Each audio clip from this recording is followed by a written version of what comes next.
thank you for another day of life. We thank you for your blessings of liberty upon us. We pray for our community. We pray for those that have had recent losses as a result of the pandemic. We pray that you would have comfort on their families. We pray, God, that you would be with us today, give us wisdom, knowledge to do your will. We ask it all in Jesus' name. And everybody said, Amen. Thank you, everyone. We want to open up our meeting. Board of County Commissioners, Scioto County, September 15th, 2020, with a motion to approve the minutes of September the 10th. I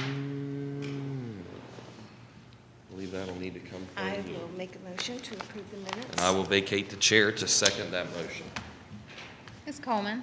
Aye. Mr. Davis. Aye. Mr. Crabtree. Abstain. In the matter of amendment of memorandum of understanding between Scioto County Department of Job and Family Services and Scioto County Children's Services regarding TANF PRC child welfare. We will be going through items 2 through 6 this morning.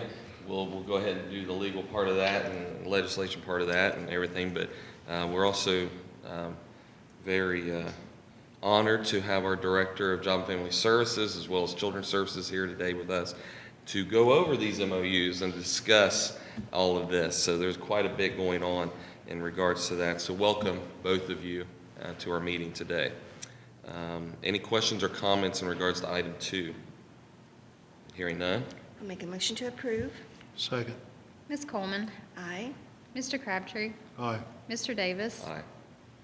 In the matter of amendment of memorandum of understanding between Scioto County Department of Job and Family Services and Scioto County Children's Services regarding Title 20, Title 20 transfer, and Child, Family, and Adult Community Protective Services.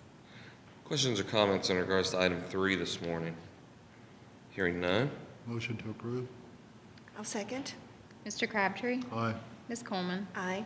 Mr. Davis. Aye. In the matter of amendment of memorandum of understanding between Scioto County Department of Job and Family Services and Scioto County Children's Services regarding kinship caregiver program. Questions or comments in regards to item 4? Hearing none.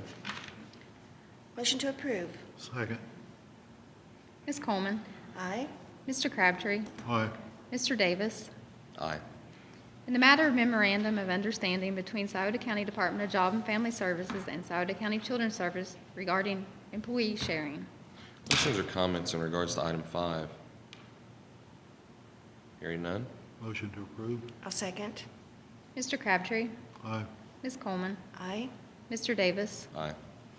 In the matter of memorandum of understanding between Scioto County Department of Job and Family Services and Scioto County Children's Services regarding adult protective services, non-business hour calls, and referrals. Questions or comments on item 6? Hope everyone's enjoying the music today. Hearing none. I'll make a motion to approve. Second. Ms. Coleman. Aye. Mr. Crabtree. Aye. Mr. Davis. Aye. In the matter of request for appropriation transfer of funds. Any questions or comments in regards to item 7?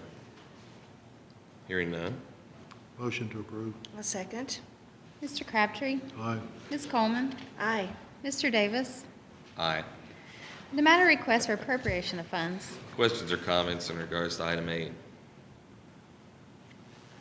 Hearing none. Motion to approve. Second. Ms. Coleman. Aye. Mr. Crabtree. Aye. Mr. Davis. Aye.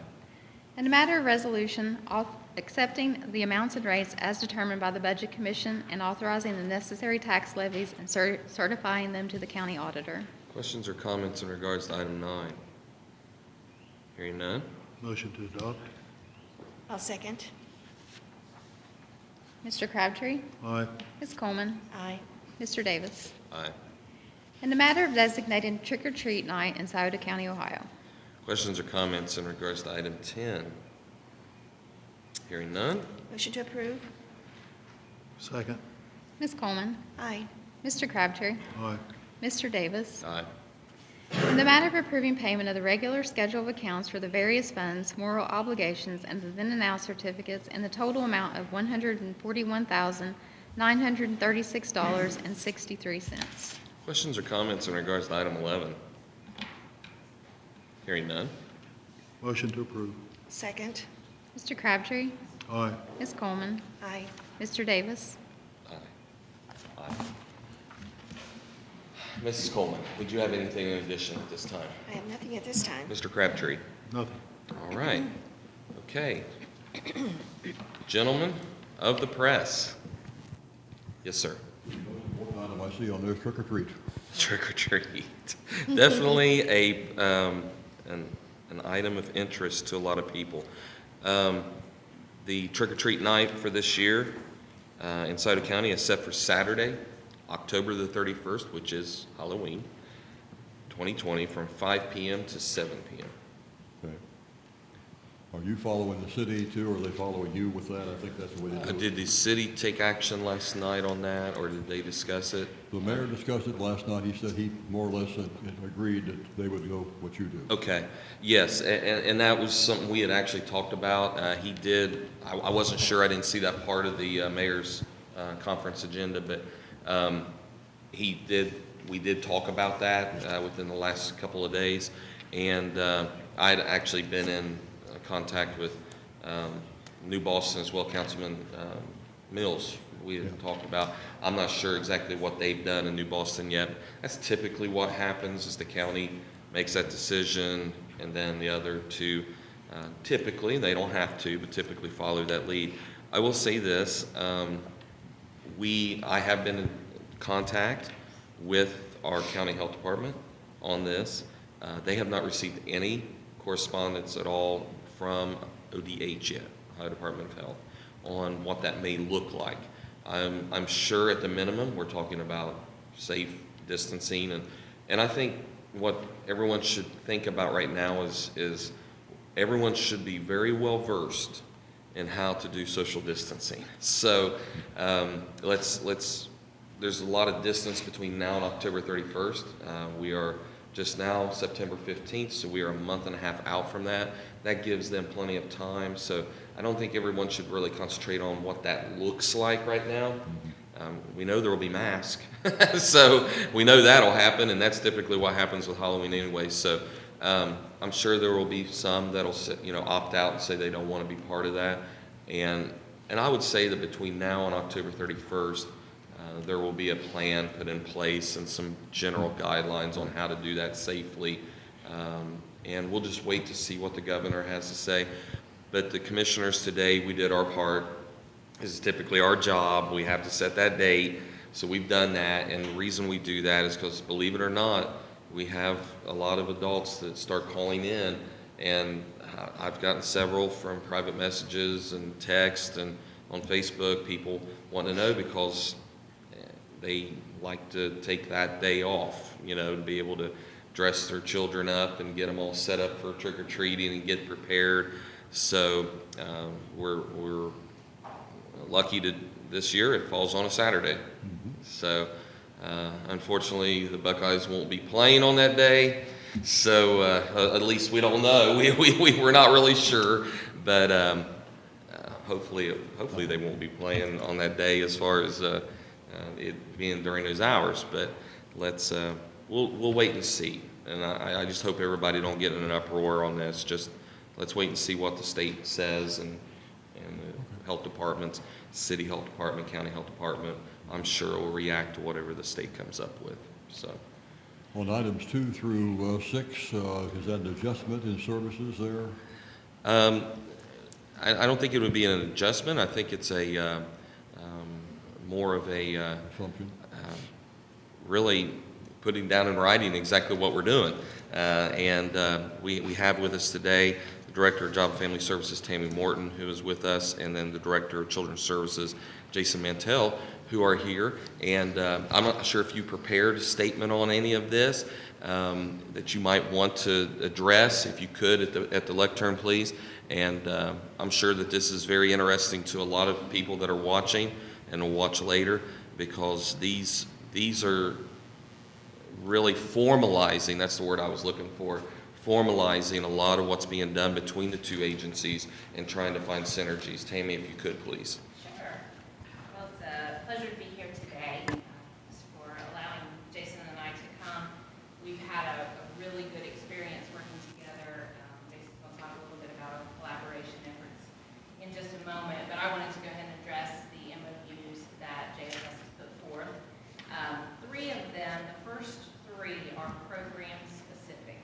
The one that addresses the Tampa PRC child welfare, the one addressing Title 20 transfer, child, family, and protective, adult, community, and protective services, there's a mouthful, and the kinship caregiver. Those are program specific. We have had these MOUs in place for years. We renew them every year based on the funding that is available. And the funding comes through grants from the state, and if that funding would change in any way, then this MOU could be affected.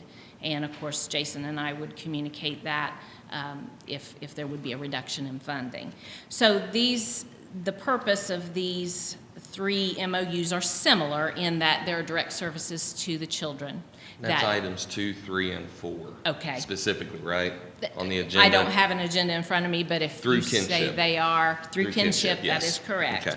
All And right. the services are actually conducted through Children's Services, but the funding flows through us, and we reimburse them based on what they turn into us. So there's nothing new there, even though it may look new. Right. Okay. Now, what's the next one on your list? MOU, employee sharing. Okay, that's the collaboration. Oh, thank you, dear. That's the collaboration MOU that is brand new that Jason and I have worked on putting together, and he's going to give a little information on that. Let me go ahead and address the final MOU, which would be item 6. As Jason and I have been working together, trying to look at ways to streamline efficiencies between our agencies, we're starting to uncover these things, and there's going to be a ton. I just don't know what they are yet, because as we work more closely together, we're going to develop and uncover these things. One thing that we found just right off the start, or right off the whatever I'm trying to say, was that we have Adult Protective Services is a program JFS conducts or manages, and we are required to have non-business hour coverage of any referral that would come in to the agency. So that's a call line that we would need to man on non-business hours. Well, JFS currently does not have any on-call employees, but Children's Services does. So we started looking at the number of calls that we receive in non-business hours for APS referrals, and we're literally talking like 2 a month. Very minimal, because there are many, many ways to make these referrals Right. and But these they complaints. happen. But they do happen. Yes, oh my goodness, yes, So- they happen fruitfully, yes. Yes. But the non-business hour calls Right. we looked at, and so Jason and I talked about it, and this creation of this MOU actually happened in 2017, but it wasn't real clearly discussed or kind of known. So we thought this would be a good place to start, and his on-call staff for non-business hour calls could take the message and then provide it to JFS by 9 a.m. the following morning, and then we would, obviously do what we need to do with it.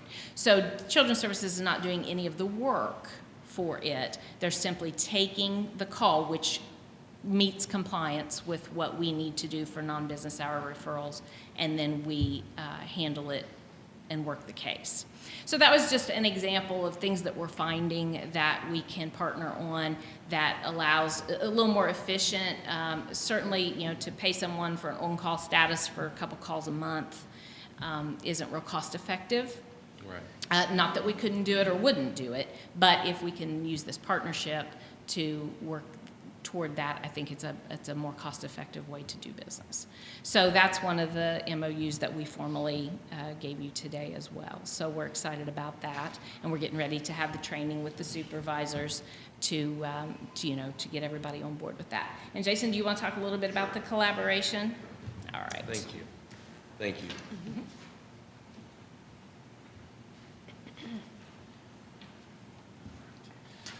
Good morning. As far as item 5 goes, if I may jump back to that, the employee sharing, mainly right now, as we've expressed and we've talked a little bit to the commissioners about this, and I've spoken with our specific Children's Services Board, the 9 members, excuse me. Basically what this has entailed is Tammy and I sitting down, having conversations. We communicate weekly, typically more than that, and usually it is in person. Fortunately, Tammy's office allows us to socially distance, so we can spend time together, and again, an extended period of time at a safe distance, so which is a huge plus. But right now, the main thing that's happening, we're looking to hire a leadership position within our agency.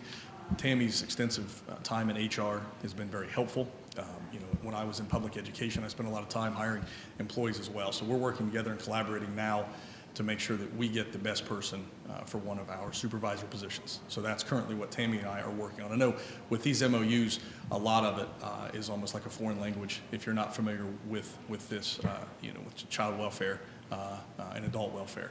So just very specific for the public so they understand, Tammy and I are directly working together on a weekly basis, and we're in the process of screening candidates and actually preparing to interview, hopefully later this week, and fill a position within our agency. So those are the main things. We're also filling some caseworker positions, and again, someone also in our financial and HR department, and Tammy and I have sat down and we've talked about candidates and hiring process, and again, I come 20 years public ed, which is not, there are similarities, but it's not the same background. And Tammy has, afforded me the opportunity to sit down, ask her questions, pick her brain about differences, and I'll express things that I've done in the past to use in the hiring process. And Tammy has explained, okay, some of this fits, maybe some of it doesn't as much in this world, and so that's been a real plus for us as far as the employee sharing. And again, as the commissioners have expressed, this is at no additional cost to the taxpayers whatsoever. Item 6, which Tammy spoke to, so I'm not going to say too much about that, other than we do each evening. We have one caseworker on call from 4:30 until 8 a.m. 4:30 p.m. until 8 a.m. And we also have a supervisor who is on call as well. So these calls would go to that supervisor. They collect the information. If it is an emergency, we do pass that along to law enforcement and potentially healthcare if we need to. We don't get a lot of these calls. They do come in. I've spoken to our supervisors about that, and actually Tammy and I are in the process of scheduling a time to get a little more training, just so our supervisors understand the difference between taking child welfare cases versus adult welfare cases. So again, transition is going very smoothly. I appreciate Tammy's willingness to allow me to come to JFS pretty much whenever I ask, which is much appreciated. And again, I think this is going extremely well to this point, and we hope to continue this, obviously, as long as she and I are in these positions, which obviously we hope are many years to come. So if there are any questions regarding this, I'm happy to address those. Press? Patrick, you ready? I had a question about item 4 regarding the kinship caregiver program. Okay. So it's my understanding that those in kinship care receive less of a stipend than those that are foster care parents. I was wondering what the reason is for that discrepancy, and if this is being changed at all by this item. The kinship caregiver program is specific, the grant is specific in the language. I do not have the language in front of me to see what it would address regarding foster versus kinship, but I can certainly get that information for you. So as far as Jason or I creating who gets what or how much, we don't have that ability. It's part of the grant and the PRC plan. But we can get that information for you if you'll see me after and give me your contact info, okay? I would like to comment on that, actually. This MOU covers $128,418 in kinship. Patrick, on your question, it's a really great question, and it is something that a lot of kinship providers struggle with. Foster care, the way it's designed, the system is designed, and Children's Services is very much, and Job and Family Services is very much, you are bound to whatever the system sets up, and a lot of that is legislation at the state level. Where they don't set the terms, they don't set the amounts, and I think everybody in the room, if they could, correct me if I'm wrong, but they would up that amount for kinship if the money was there. But it isn't because of the system. And unfortunately, we need legislation in Columbus to increase those funds. We really do. Our kinship providers, and maybe you want to comment on this, our kinship providers, they're very much, they're foster parents. I mean, they are relatives, but they're doing the same work. They're doing the same job. And it is very hard. This is one of the major complaints we get from the public is you have a set of parents or a parent that takes on children and kinship because of something that's happened in their family, unfortunately, and they work. Then all of a sudden they're thrown into a child care situation. It's hard for them to balance all of that, but they have a heart to help and they want to help, but the resources aren't necessarily there to help them all the time, and it's very hard. And it's something that we would really love, and we advocate all the time, to change this law. This is something that needs to change, and there needs to be more funding for kinship, I believe. I don't know if you want to comment on that. I just agree. Yeah, I mean, yeah, so they're over there shaking their heads in agreement. It needs to happen, and really that battle, that fight is in Columbus. It really is. We've said this before, Ohio lags behind in caring for children, behind all 50, other 49 states. And even though they have increased funding here lately, it's not enough. It's just not enough. You think about it, I don't know how many kids we have in kinship right now, but $128,000 doesn't go very far. That is very spread out, and you're talking about a full-time job of taking care of somebody, and God bless them, the people that are doing it, but it's a real burden. It's a real burden. Thanks for the question, though. Yes. Mr. Mantell, do you have enough caseworkers now, Jason, to handle the load safely and efficiently? I know you're always probably looking for new ones maybe, but right now, in September 2020, you have enough caseworkers to do the job? That's an interesting question. It's not as simple as yes or no, and I wish it were. I actually just offered 2 individuals caseworker positions just on recently, and we're hoping to be able to offer some more. But again, we work within a budget, and I will never use budget or limited constraints as an excuse or a reason not to address appropriate care of children. So I want to make that very clear. I have never done that. I will never do that.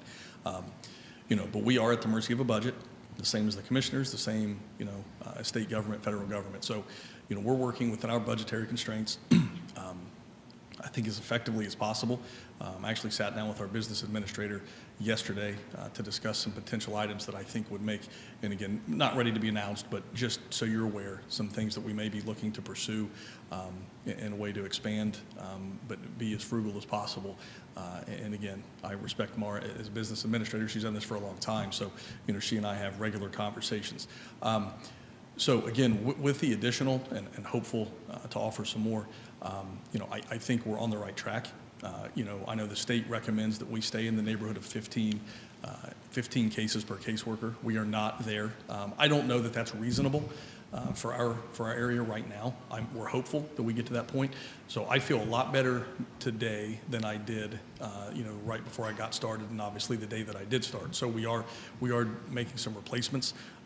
I do appreciate Lowell Howard pushing for that when he was the interim director to expand the amount of people we could hire. Lowell, the nature of being an interim didn't allow for him to completely follow through and see all of those expansions, but he is the individual who put that into place along with Mara and the 9 board members. That's really appreciated. So Sam, to answer your question, do I feel better? Yes. Are we where we can put 15 per caseworker? No. So again, and again, I think we have some people who are more than capable of handling the 15-person caseload. We have currently two supervisors overseeing 3 departments, and we're going to solve that in the near future. As I mentioned with Tammy, we're going to look to hire another supervisor, and we should be fully staffed. We mentioned Halloween. Our goal is to be fully staffed and ready to go before Halloween. I think that's a fair statement. And again, like I said, we are right now, we have as of our next board meeting, and again, I'm still looking to potentially hire someone else. on our next board meeting in October, we should be as fully staffed as we can, that we can afford at this time. And again, that's not to place blame. I'm not speaking, negatively to anything, but we are within a budget, and we are taxpayer funded. So I want to be very clear that we are going to be as careful as possible, but we're also going to hire as many people as possible and as many good people as possible, because that's what we need to do. I spend a lot of time screening and making sure that we got the best people. Sometimes we're able to get a lot of applicants. Sometimes there are some people who I know, due to pay restrictions that we have, we're not able to get, everyone who we'd like to apply. But I'm very, very confident the people that we recently interviewed, and I'm in the process of screening, I think they were all very good. And I'm confident that we'll be able to get some really, really solid people in here the next 2 or 3 weeks. Thank you very much. You're welcome. There are a couple on here that I think it'd be better for Children's Services to answer. Okay. From Mark Craycraft, for the 292 children under the care of Children's Services, how many foster homes are available? And also, is Scioto County still requiring the foster parents to be licensed as a therapeutic home? Okay, well, I'm going to speak to the first question. As far as the therapeutic home, that's something I would rather come back to. I don't know that that's ever been a specific, or I don't know how long-standing that requirement has been. I don't know that we necessarily require therapeutic, and I do apologize if I'm incorrect in speaking of that. I know there are some who do require that. I believe NECO, and one of our partners, they do use therapeutic homes. So right now we're right around 30. I know we just approved 1, if not 2, in the last week. I was involved with one of those processes and overseeing that. And making sure that that was taken care of. So I know we just for sure approved 1. I believe it was either Friday or Monday, and I think we have a few more who are in the process. So we're hoping, if those all go through and work properly, we should be in the mid-30s. As far as the therapeutic piece, that is something I'll speak to our foster care specialist about, and I have no problem if Mark would like me to send him an email. I can do that, or if he would like to send me a question specific to the therapeutic piece, I would happy to do that. I just, again, I'm not a foster care expert. I hope to become one, but like I said, that's one piece of it. I can't 100% answer, and if I'm not 100% sure, I don't want to do that. But I'd be happy to respond to Mark if he would like to per email. Also from Mark Craycraft, what percentage of the background checks have been completed to date? Each individual who, and again, I'm going to speak from June 30th until right now, because those are the ones I can speak to. Any individual who has come into care of a child since I began at the end of June, 1st of July, has either completed or scheduled a background check. And I want to be clear that we do, due to ongoing cases and taking custody of children, that's not an immediate thing. So we do have people who are scheduled. So, if we took custody of a child within the last 24 hours, within the last week, there's a possibility. We do our initial checks up front. I want to be clear about that. Our statewide system, SACWIS, we can do some checks within that. We do that first. And then we also have the opportunity to contact Portsmouth PD, Scioto County Sheriff's Department, and New Boston PD, and they can help us in certain areas as well. So we do those upfront checks, and then beyond that, we schedule the background checks as early as the next day, but we schedule those at least within the week that they have those children. The law does allow us a little leeway because obviously we take custody of children all hours of the night and on weekends. So there are times that an FBI background check and a BCI background check aren't options when we do take custody of the children. But again, we do get those done. We have the opportunity right now to do that at the ESC in Scioto County, actually in New Boston. We also have the option right now, and we're doing a lot of those through the Sheriff's Department. So I appreciate the Sheriff's Department working with us, and Sheriff Tenenny was very helpful and resourceful, and we do those. We have the option to go to the Sheriff's Department 3 days a week at this point. So we schedule those typically within 1 to 2 days. And again, like Brian mentioned, a lot of our people who are not foster parents, but they are kinship parents, they work, and we do have to work around their schedules, and we want to be respectful to them. But before we even get to that point, we do a thorough investigation, we do a home check, and we do perpetrator checks on we use other avenues before we do the BCI and FBI. Okay, thank you. Go right ahead.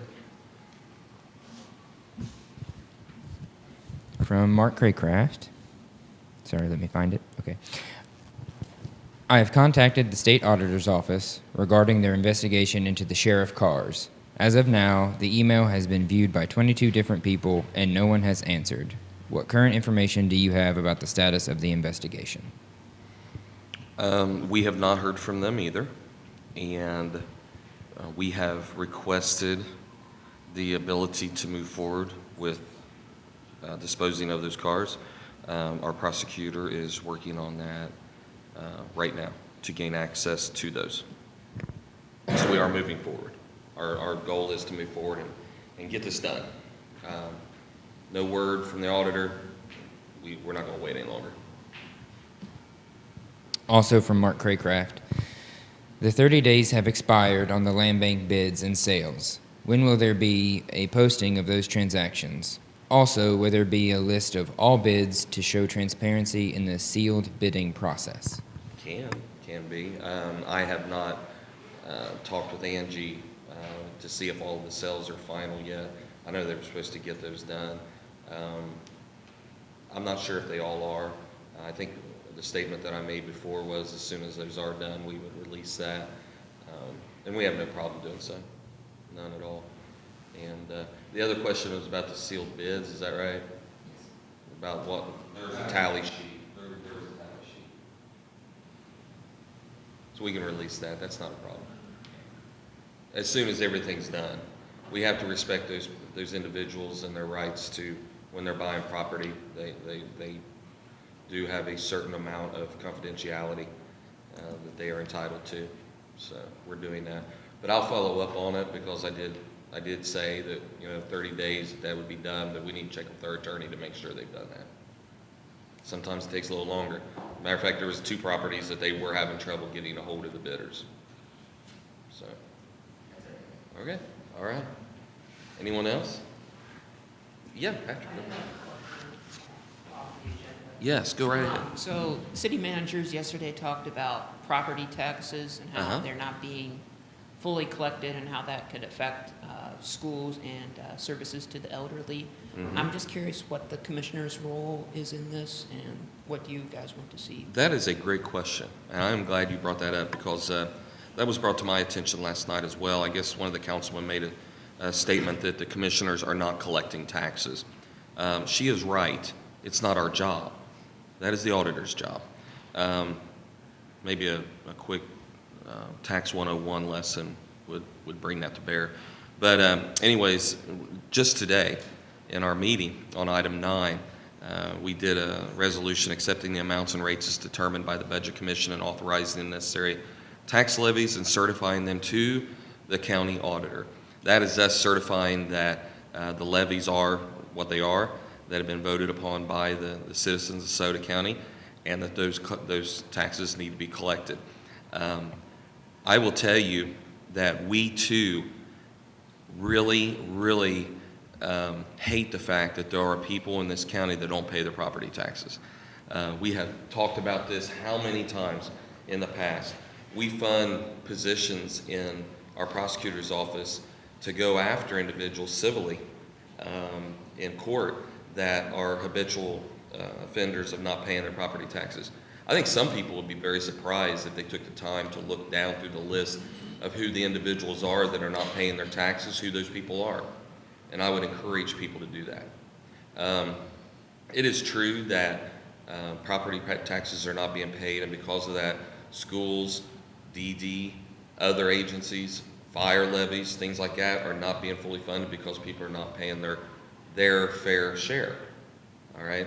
And I will tell you that our auditor's office, and matter of fact, I just had this discussion just a few weeks ago with our treasurer, Bill Aug, and he was telling me about how they had collected, I think the number he used was like $3 million in delinquent property taxes, that they themselves in that area between the auditor and the treasurer had worked together to get those taxes paid. David Green is our auditor. They work tirelessly to try to get those taxes paid. When they can't get payment schedules in place, they can't get people brought back online, they go to the prosecutor's office at that point, and they work with the prosecutor. The prosecutor's office for many years now And this started really when Mark Kuhn became the prosecutor.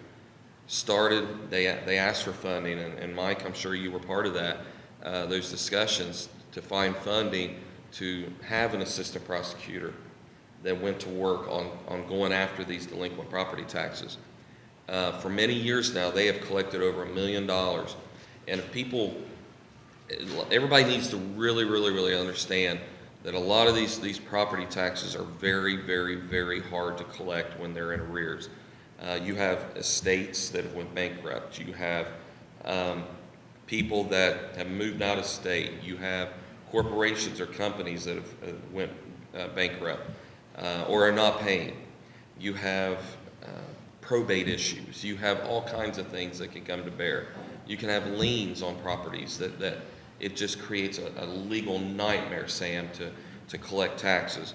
And that is really where our probation department comes in. They have to navigate all of that. And I understand that there was a statement made that, well, we need to go to the state auditor and have the state auditor come down. You know what? Okay. Do it. I can tell you that our staff, the auditor staff, the treasurer staff, the prosecutor staff is doing all that they can to collect those taxes, and we agree that those taxes need to be collected, and it's imperative that they be collected. And we have went back and forth, and I have a feeling that this is being brought up right now because it is a political season, and some would try to use that as a way to take jabs at the county commissioners. They need to know exactly who is responsible for doing the work. And they're One doing other the thing job. too They're that doing the job. that people need to realize is that many times people don't pay their taxes because they just absolutely don't have the money. Now, what happens in the long term is I think you can go a year or two and not pay your taxes. They're not going to sell your property immediately. But ultimately, if you don't pay your taxes, the property eventually comes up for a tax foreclosure. And when it sells, then the taxes get paid as part of the sale. So the schools ultimately get their money.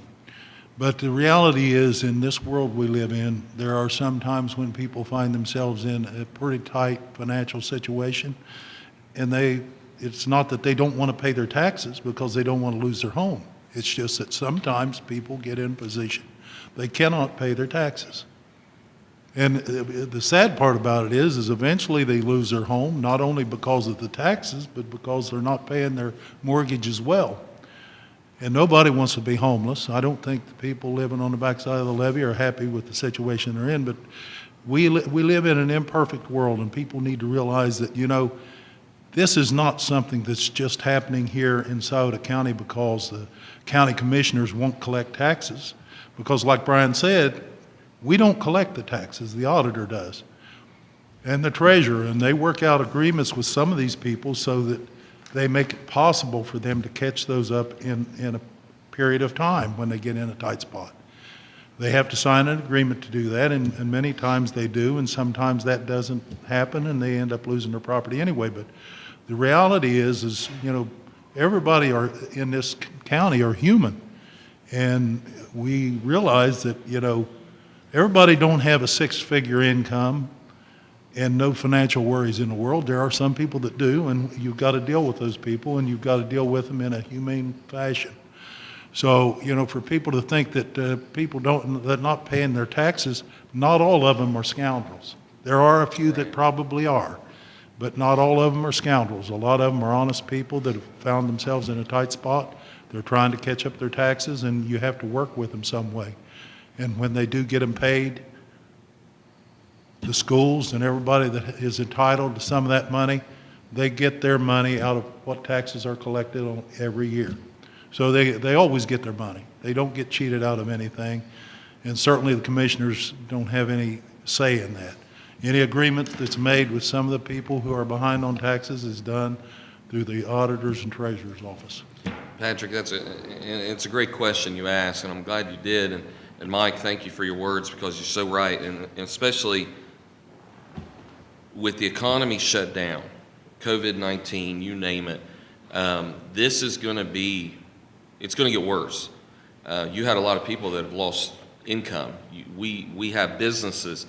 My goodness, I don't know what the financial situation is of our restaurants and others, but there is great concern. Some of our restaurants right now, they're staying alive because of outdoor dining. What's going to happen when the temperature falls below freezing? They're not going to be able to do that anymore, and it's a real concern. It's something that keeps me awake at night thinking about, and I know a lot of the business owners, and it bothers me because I know some of them are holding on by a thread right now. Literally, they don't know if they're going to be open next week. So it's a real concern. And how are they paying their taxes? How are they going to do that? I mean, they have to try to keep their store open so they can pay their employees, and they look at two things: do I make payroll or do I pay taxes? What do I do? They're trying to balance that. So it's a tough thing, and I will reiterate, and I'll say this because in talking to Bill about it, Mr. Aug, I'm sorry, our treasurer. He says, if people only knew how much we really are doing. Patrick, what I would recommend you do is talk to them, talk to Mr. Aug, talk to Mr. Green, and ask them what they're doing so they can defend themselves, because there's this accusation that this isn't being done, nothing's being done. But talk to the prosecutor as well, because he'll tell you what his civil division is doing and what every single week they're doing this work, and it is tedious work. What the auditor's office does, those are letters they send, they follow up, they do all that work, and it's a lot of work. And during the time of COVID, when their staffs were cut in half, they were working from home, they were, they had hours cut. It's affected it. It really has. I mean, we can't just sit back and think that the work was being done as efficiently as what it was before, when that's not the case. It's just simply not the case.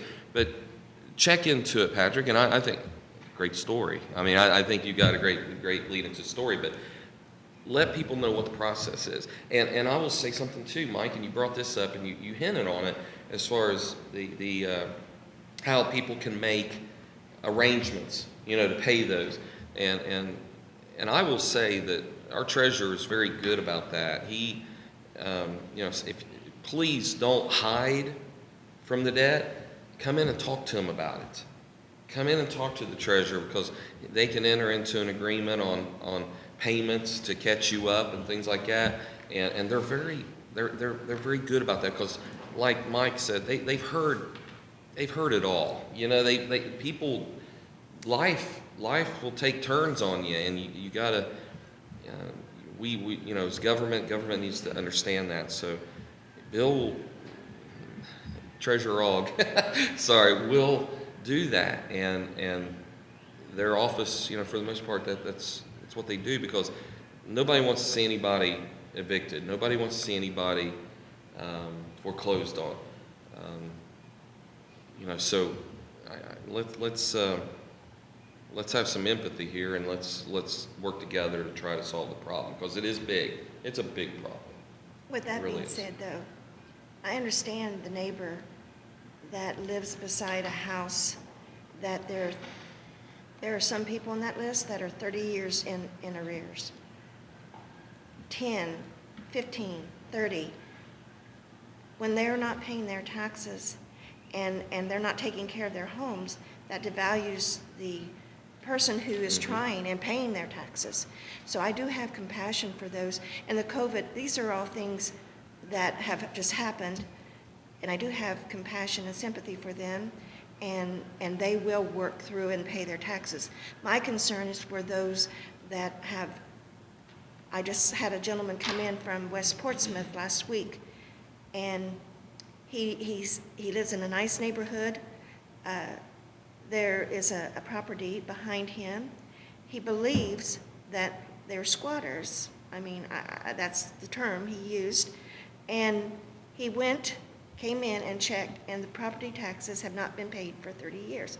I understand his concern, because these people are not only not paying their taxes and taking care of their properties, this particular person was harassing neighbors on either side.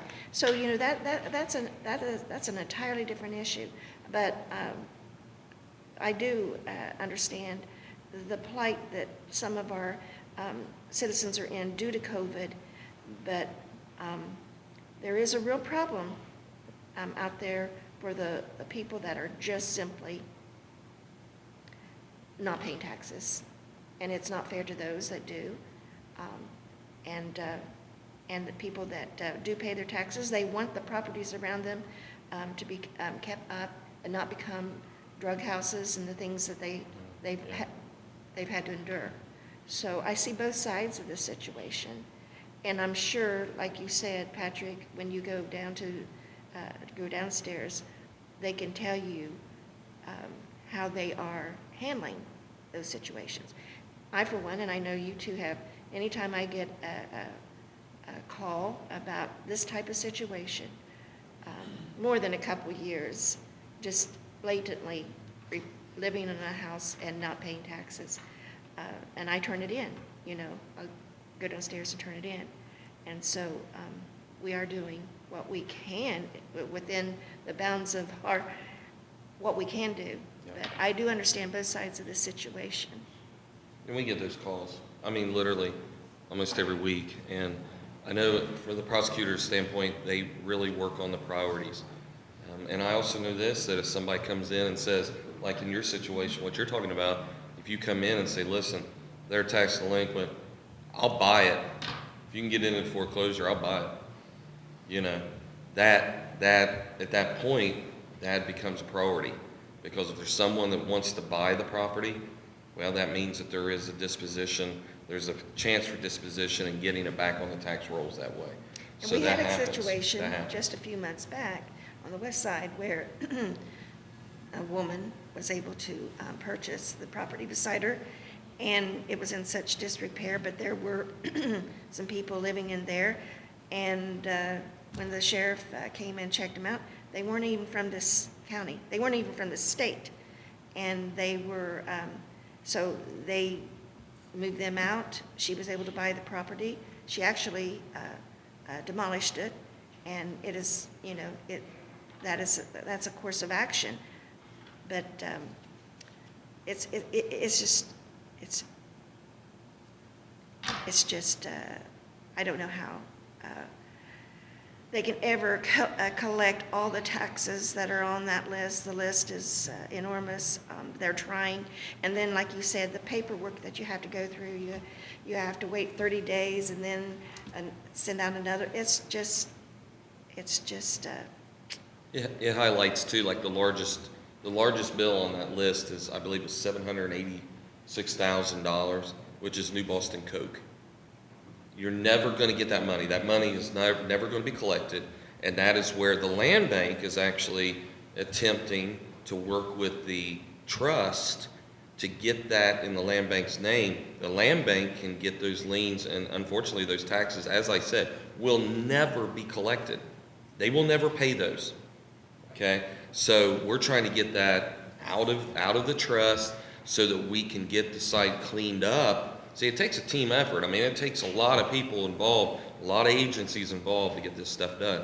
But once we get it, then we can start applying for EPA loans to get that whole site cleaned. It's going to be a 20-year project. It's been languishing for 15. So we've got, well, 16 now. We've got to get on it and get it done. And it takes time. We're trying to get the trust on board to get it done, to get it in our possession so that we can start that process to get that site cleaned up. That's the site next to Walmart, if anybody wonders. Very, very, very, very behind on property taxes. It will never be paid. Realistically, they will never pay it. There's no money in the trust to pay it. They went bankrupt. The property is not worth the tax. No, it's not. I mean, and that is where we're trying to work. So that's just one. That is just one property that shows up on that list of $700,000 last time I checked. So those are the things we're trying to resolve. There's other businesses, other National Scrap Corporation out South Webster. I mean, things like that are literally in the hundreds of thousands of dollars that are in arrears. The company's gone. Has been gone for a long time. These need cleaned up. These need to be resolved and off the books And the only way to do that is to get in and do the hard work. And there's no one to go after there legally. It's incredible. This stuff has languished for years and years and years. We're actually addressing it.